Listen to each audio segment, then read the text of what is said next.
जीवन में दुख मिले तो उसका सामना करो या फिर ऐसे लोगों से जुड़ो जिनके होने से तुम्हारा जीवन धन्य हो जाए। कभी हिम्मत मत हारो, एक बार स्वयं पर विश्वास रखकर आगे कदम बढ़ाकर तो देखो, रास्ते स्वयं नजर आते चले जाएंगे। यदि आपका विश्वास अटल रहा तो मंजिल भी आपका इंतजार करते नजर आएंगी। यदि कोई कार्य अच्छा है तो उसे तुरंत शुरू कर दो। लोगों के बारे में मत सोचो कि लोग क्या कहेंगे, क्योंकि कमी तो लोग ईश्वर में भी निकाल देते हैं, तो आप क्या चीज हो। अधिक सोचने की जगह अधिक करने में विश्वास रखो, अधिक करने की जगह सही करने में विश्वास रखो, और सही करने के लिए आपको सही सोचना होगा। अतः कम सोचो मगर अच्छा सोचो। जीवन में पैसा सब कुछ नहीं होता, लेकिन जीवन में पैसा बहुत कुछ जरूर होता है। और जो व्यक्ति बहुत कुछ को सब कुछ समझ बैठता है, अंत में उसके पास कुछ भी नहीं बचता। समय का उपयोग करके बहुत सा धन कमाया जा सकता है, लेकिन धन का उपयोग करके एक पल भी नहीं बढ़ाया जा सकता। इसलिए समय का सही उपयोग करना सीखो। लोहे को कोई नष्ट नहीं कर सकता, लेकिन लोहे पर लगी जंग उसे धीरे धीरे नष्ट कर देती है। इसी प्रकार कोई आपको हरा नहीं सकता, लेकिन आपकी गलत सोच आपको धीरे धीरे हार के द्वार पर खड़ा कर देगी। इसलिए अच्छा सोचो और जीत जाओ। जीवन में उछलो तो ऐसे कि सारे आसमान को छू लो। जीवन की गहराई में ऐसे डूबे कि उसके सभी चमकते मोती खोज निकालो।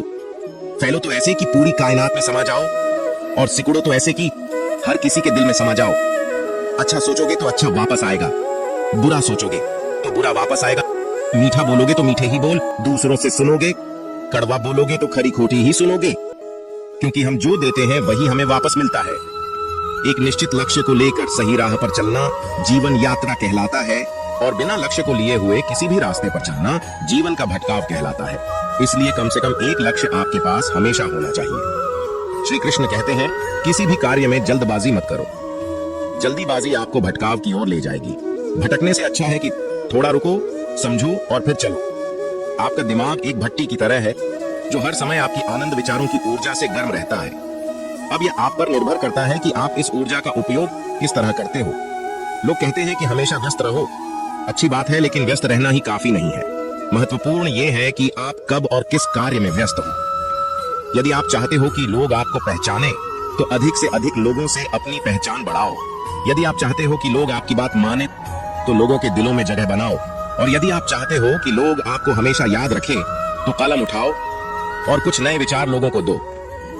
अगर आप अच्छे कार्य करते हो तो दूसरों के सामने अपनी तारीफ कभी मत करो, क्योंकि यदि आपके कार्य वास्तव में अच्छे हैं तो आपके अच्छे कार्य ही सबको बता देंगे कि आप कैसे हो। सफल लोग खुद अपने बारे में नहीं बोलते, बल्कि उनके कार्य ही उनके बारे में बोलते हैं। अपना मुंह खोलने से पहले अपना दिमाग खोल लेना बहुत जरूरी है। अर्थात जब भी आप जहां भी बोलें, पहले खुले दिमाग से सोचें कि इसका परिणाम क्या होगा। यदि परिणाम अच्छा हुआ तो तुरंत बोल दें। यदि आप असंभव को संभव बनाना चाहते हैं तो असंभव को पाने के लिए आपको कुछ ऐसा करना होगा जो अकल्पनीय हो। यदि आप ऐसा कर सकते हैं तो आगे बढ़कर कुछ नया और अब तक जो सोचा ना गया हो, ऐसा कुछ कीजिए। आज दुनिया को एक ऐसे इंसान की जरूरत है जो इस दुनिया को बदल सके।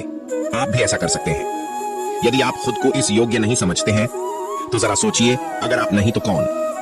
अगर अभी नहीं तो कब? जो भी हो, आप भी इसे कर सकते हो। अभी शुरू हो जाओ। जो भी कार्य शुरू करो, सोचकर शुरू करो। यदि शुरुआत कर दो तो बीच में उस कार्य को किसी भी वजह से मत रोको, क्योंकि जब आप पीछे जाकर किसी दूसरे कार्य को शुरू करके फिर वही पहुंचते हैं जहां आपने पहले वाला कार्य छोड़ दिया था। तो जरा सोचिए, इससे कम मेहनत और इससे कम समय में आप पहले कार्य को पूरा कर सकते थे। यदि आपसे पहले कोई और सफल हो जाता है तो घबराना मत, क्योंकि आप भी जानते हो कि घर बनाने से ज्यादा समय बंगला बनाने में लगता है। इसलिए कृष्ण कहते हैं, जब आप हार से मिली सीख को अहमियत समझ लेंगे तो आपका जीवन बदल जाएगा। इस प्रकार एक वातावरण में केवल एक ही तरह के पेड़ पौधे उगते हैं, उसी प्रकार आप भी अपने वातावरण के ही एक अंश हैं। यदि आप अपने आप को बदलना चाहते हैं तो सर्वप्रथम अपने वातावरण को बदलिए। आप एक ही गलती को रोज दोहराकर अपने परिणाम और अपने जीवन को नहीं बदल सकते। अपने लक्ष्य को बार बार बदलने से कुछ नहीं होगा। अगर बदलाव चाहते हो तो अपनी कोशिश करने के तरीके में बदलाव लाना होगा। परिवर्तन प्रकृति का नियम है, इसे स्वीकार करें एवं इस परिवर्तित जीवन का आनंद लेना प्रारंभ करें।